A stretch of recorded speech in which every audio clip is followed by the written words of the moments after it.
한국 근현대사를 성경적 세계관으로 알리고 전하는 대한역사문화원의 한국 근현대사 바로 알기 특강입니다. 건국의 걸림돌, 공산주의. 대한민국 건국의 걸림돌, 공산주의 두 번째 이야기를 이어가 보겠습니다. 지난 시간 우리는 거짓으로 가득한 공산주의 사상에 대해 살펴보았습니다. 공산주의는 사유재산 철폐와 모든 재산 공유를 외치며 계급투쟁이 그 일을 가능하게 해준다고 사람들을 선동했다는 것을 배웠습니다.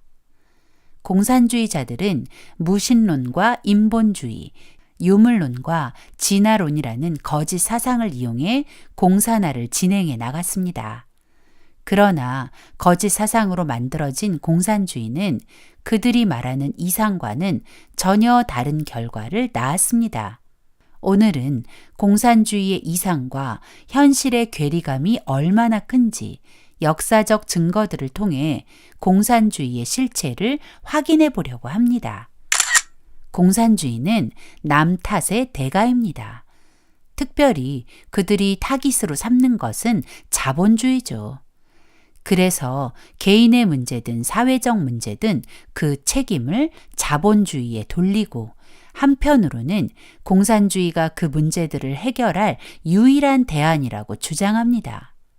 그러나 그 말은 다 거짓이었음이 역사를 통해 증명되었죠. 공산주의자들은 정치, 경제, 교육 등 모든 문제에 계급사 간의 프레임을 씌워 분열을 조장하여 틈을 벌리는 대가들입니다. 우리나라 건국 전부터 지금까지 공산주의자들의 이 전략은 끊임없이 이어지고 있습니다. 예를 들어 2014년 4월 16일 세월호 사건이 있었습니다. 제주도로 수학여행을 가던 고등학생들과 선생님들 304명이 배가 침몰하면서 목숨을 잃은 가슴 아픈 사건이었습니다. 누군가에게 분명한 책임이 있습니다. 그 책임은 1차적으로 그 배의 선장과 그 여객선을 운항하는 회사일 것입니다. 그런데 놀랍게도 세월호 침몰이 대통령 탄핵이라는 결과로 이어졌습니다. 세월호 사건이 일어나고 대통령이 탄핵되는 약 2년이라는 시간 동안 대한민국은 세월호 진상 규명을 외치던 목소리가 박근혜 대통령과 정권 심판으로 바뀌었고 심지어 정권 교체를 넘어 체제 교체라는 말까지 오가며 이 모든 문제의 원인이 자본주의라는 말을 서슴없이 외치기 시작했습니다. 결국 대통령은 탄핵되고 정권이 바뀌었습니다. 그런데 2020년 초 우리나라 법무부 장관 후보자 인사청문회에서 후보자에게 심각한 결함이 발견되었습니다. 법무부 장관 후보자의 자녀 입시 비리 문제였습니다. 그런데 당시 법무부 장관 후보자는 인사청문회에서 자녀 입시 비리 문제는 자신의 잘못이 아니라 우리나라 입시 제도의 문제라며 자기 반성은 없이 제도만 탓했습니다. 더구나 당시 대통령이던 문재인 대통령은 해외 순방차 출국하는 와중에 공항에서 긴급히 기자회견을 열어 조국 법무부 장관 후보자 가족을 둘러싼 여러 가지 문제가 논란이 되고 있는데 이것은 입시 제도의 문제니 입시 제도를 살펴봐 주기 바란다라고 했습니다. 왜 공산주의자들이 하는 말과 행동이 문재인 전 대통령과 조국 전 법무부 장관에게서 그대로 보여지는지 모르겠습니다. 제도는 완벽하지 않습니다. 제도 자체도 제도를 운영하는 사람에게도 얼마든지 오류가 발생할 수 있습니다. 그래서 우리는 제도나 구조를 탓하기 이전에 나 자신을 돌아봐야 합니다.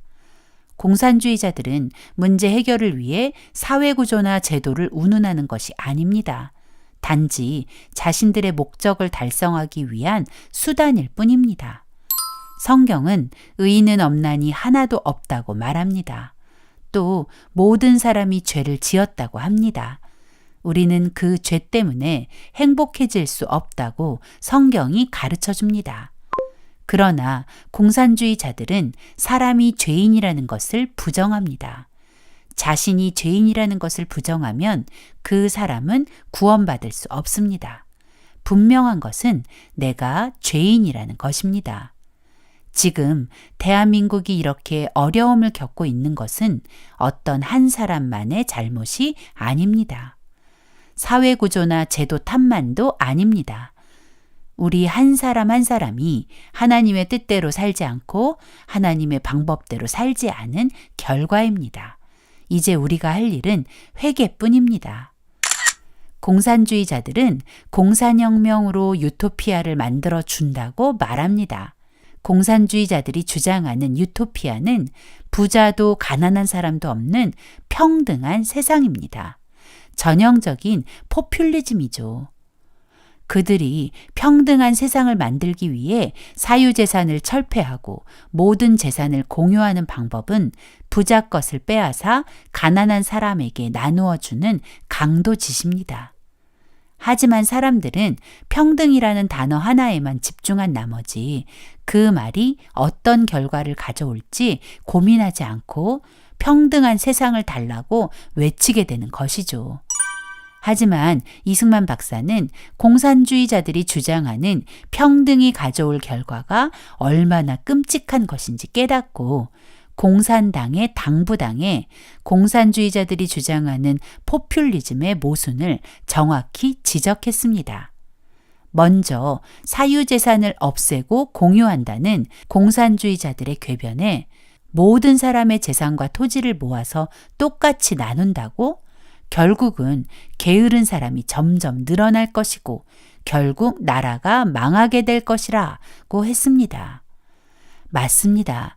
내가 아무리 일을 해도 일하지 않은 사람과 똑같은 취급을 받는다면 누가 힘들여 일하겠습니까? 그런 일이 반복되다 보면 결국 모두가 가난에 처하게 되는 것이죠. 또 공산주의자들은 자본가를 없애야 한다고 주장합니다. 이승만 박사는 자본가 타도를 외치는 공산주의는 결국 도태될 수밖에 없음을 말합니다. 자본가들을 다 없애버리면 누가 기술을 개발하고 좋은 물건을 생산할 수 있겠는가? 자본가를 없애면 나라는 경쟁력을 잃고 발전하지 못하고 후진국이 되는 것이다. 공산주의자들은 지식인도 없앤다고 했습니다. 공산주의자들은 고등교육을 받는 것이 부르주아의 전유물처럼 매도하면서 모두가 똑같은 교육만 받으면 된다고 했죠.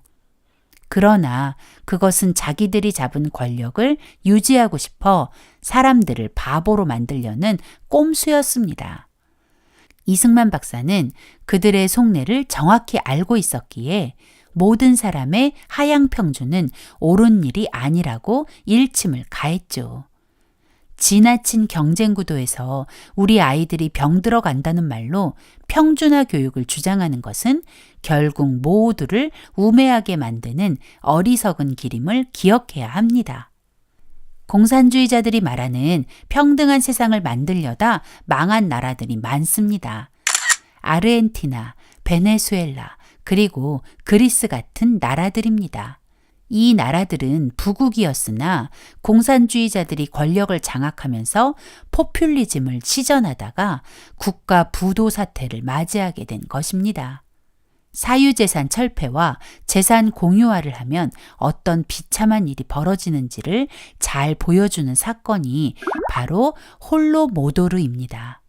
홀로모도르란 우크라이나에서 일어난 끔찍한 아사 사건을 말합니다.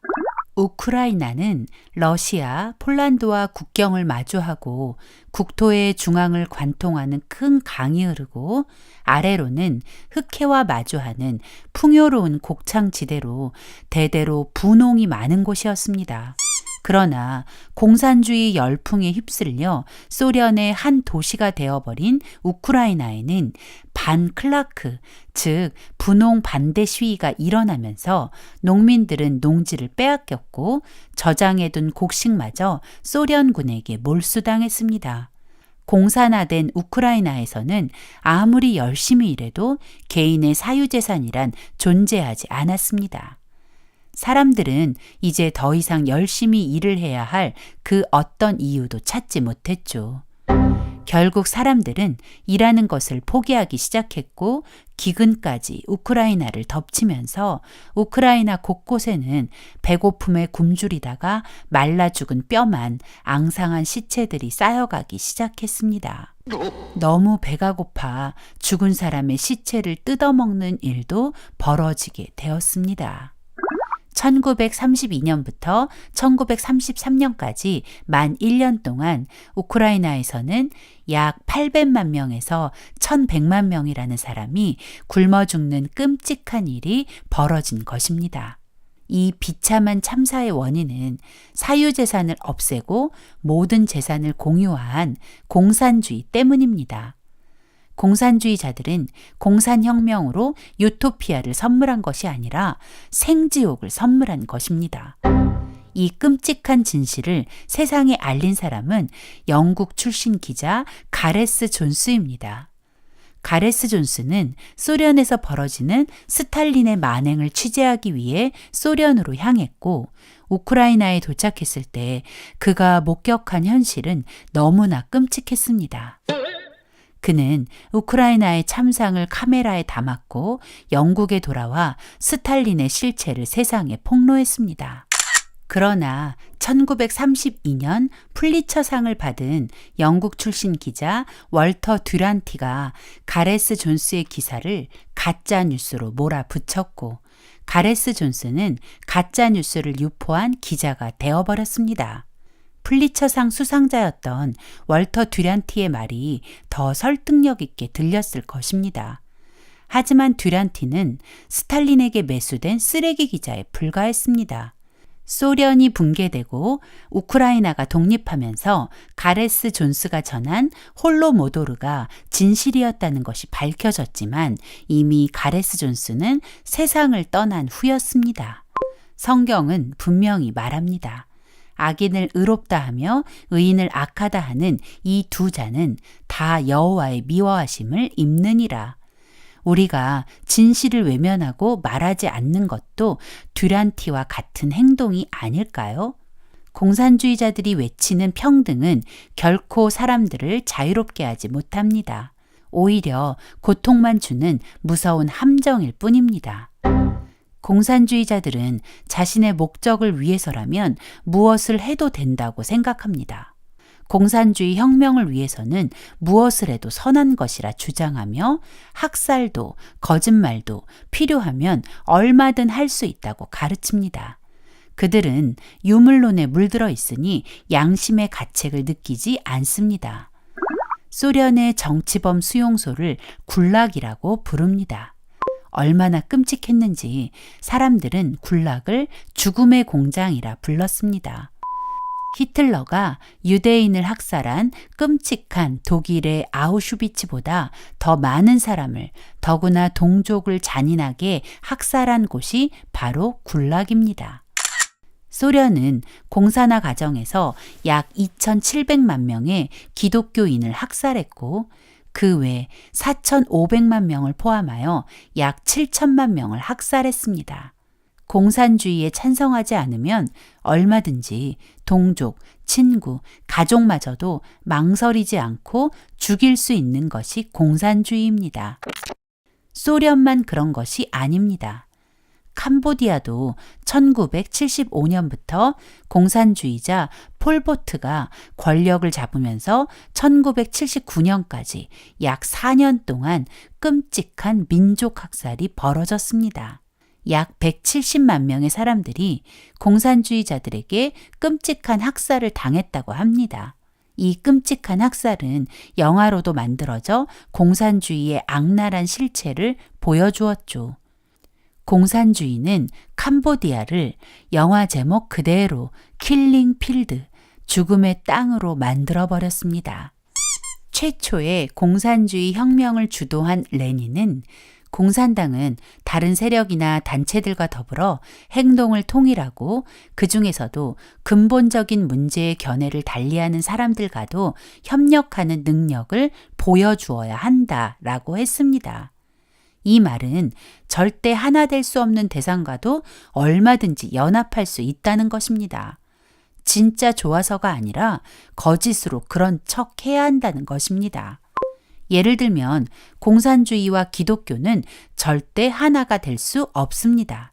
왜냐하면 그들은 하나님을 부정하고 우리는 하나님을 위해 사는 사람들이니까요. 그런데도 공산주의자들은 얼마든지 우리와 친한 척할 수 있다는 것입니다. 그러나 자신의 목적을 이루고 나면 가차없이 제거해 버리죠. 공산주의자들은 착한 척, 친한 척을 몹시 잘합니다. 속임수의 달인이죠. 그들의 이런 행동은 공산주의의 중요한 전략, 바로 통일 전선 전술입니다. 공산주의자는 자신이 직접 나서지 않고 견해를 달리하는 누군가를 포섭합니다. 예를 들어 공산주의자들은 자신들과 견해가 다른 기독교인들을 포섭하기 위해 기독교인인 척 교회로 들어와 아주 훌륭한 성도처럼 행동하며 목사님과 친해집니다. 그리고 그 목사님을 이용해 성도들과 목사님을 따르는 많은 사람을 자기 편으로 끌어들이는 것입니다. 이게 바로 그들의 속이기 전략, 통일 전선 전술의 한 방법입니다. 또 공산주의자들은 적이 생기면 절대 혼자 덤비지 않습니다.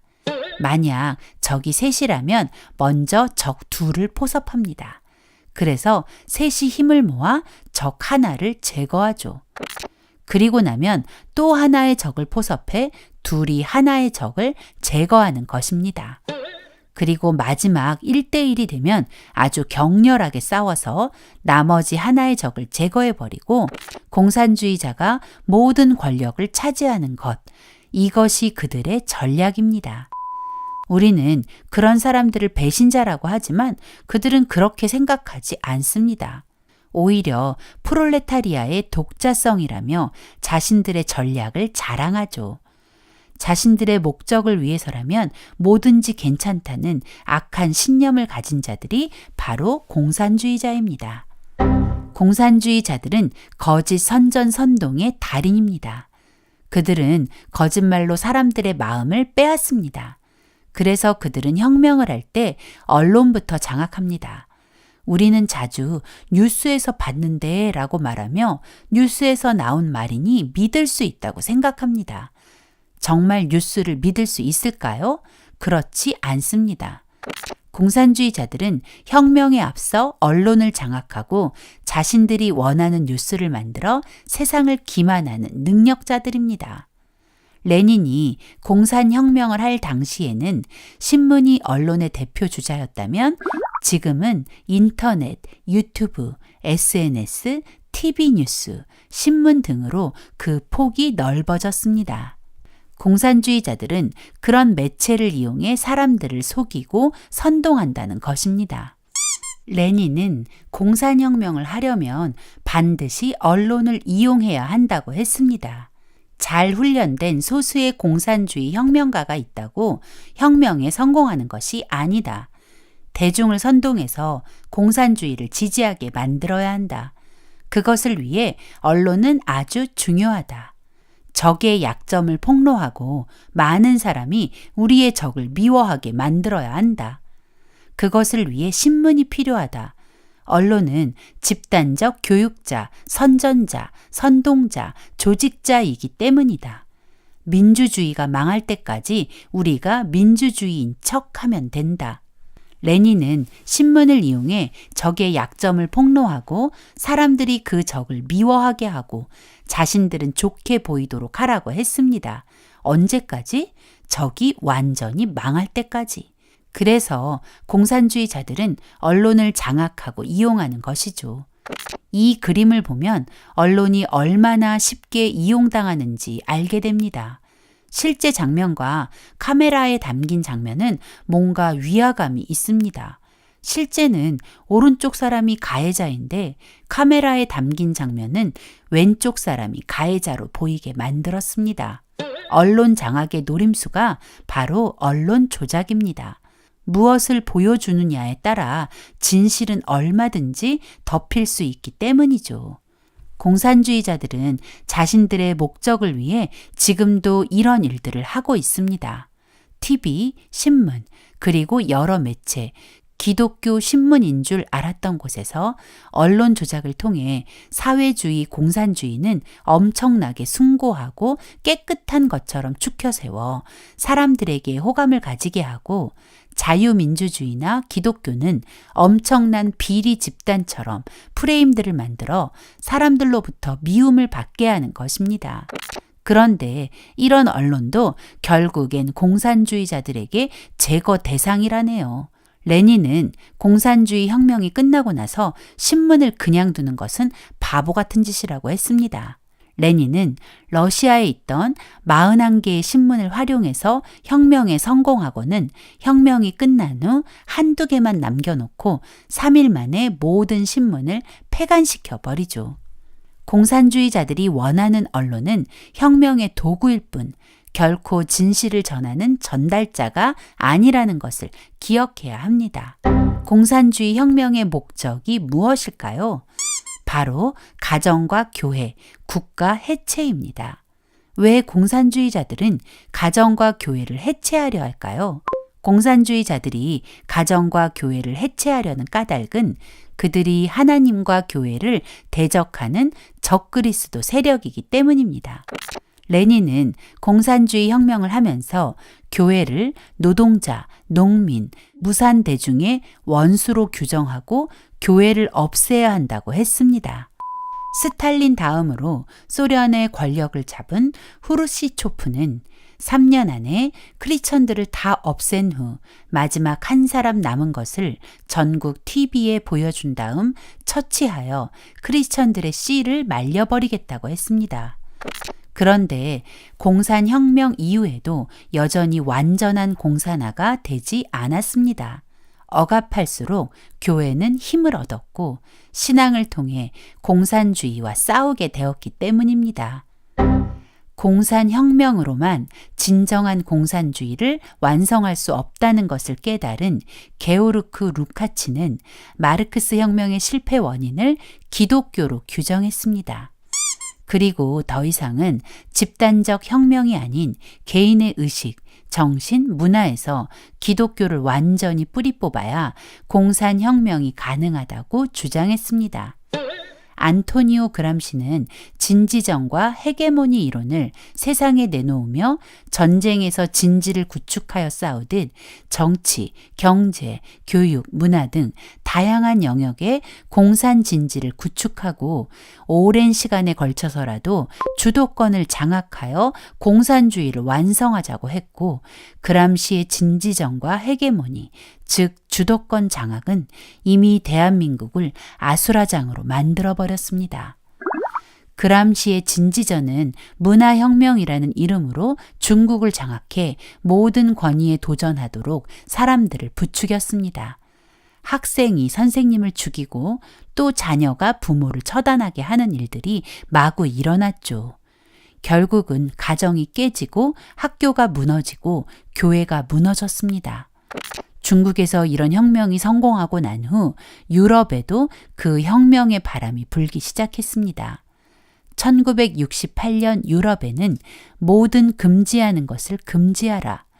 불가능한 것을 요구해 구속 없는 삶을 즐겨라 라고 외치며 공산주의자들의 새로운 전략이 시작되었습니다. 유럽과 미국은 성경적 세계관이 그들의 역사와 문화에 녹아 있습니다. 그런 유럽과 미국에 하나님 말씀을 지키려니 너무 힘들지 않아? 하나님 말씀대로 살려니까 자유가 없는 거야. 그러니까 이제 자유롭게 살아. 하나님은 없어. 라는 사단의 속삭임이 퍼져가기 시작한 것입니다. 그들이 말하는 금지하는 모든 것을 부정하라는 것의 가장 중심에는 하나님을 부정하라는 교묘한 속삭임이 숨어 있었습니다. 사람들이 하나님을 떠나면 가정도, 교회도, 나라도 무너지게 되기 때문이죠.